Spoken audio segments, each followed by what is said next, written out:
Assalamualaikum warahmatullahi wabarakatuh. Perkenalkan, nama saya Muhammad Fahri Braneza dari kelas 11 TJKT 2. Ingin menjelaskan beberapa konsep dasar jaringan. Nah, konsep jaringan adalah kumpulan perangkat elektronik seperti komputer, smartphone, dan server yang saling terhubung dan dapat bertukar informasi serta sumber daya. Nah, yang kedua ada protokol.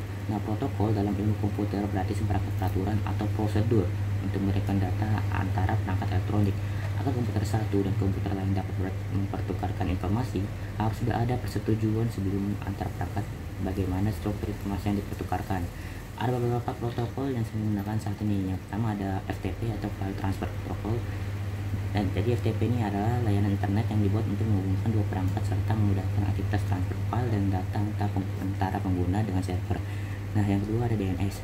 DNS ini dia fungsinya adalah memberi identifikasi secara hierarkis pada sebuah domain, sehingga komputer juga protokol tidak kesulitan saat mendefinisikan sebuah alamat.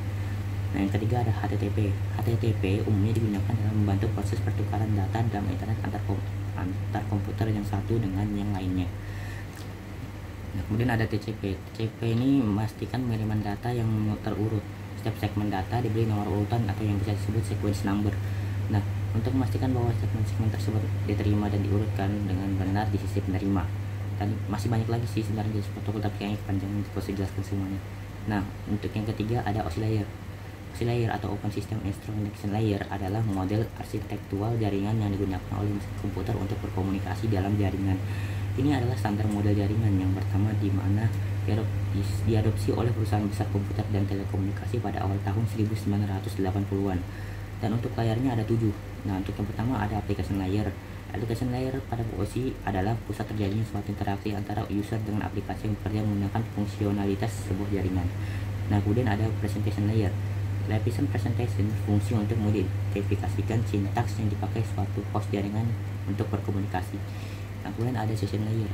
Layer session memiliki fungsi untuk mengendalikan dialog maupun melakukan pengelolaan terhadap koneksi suatu komputer.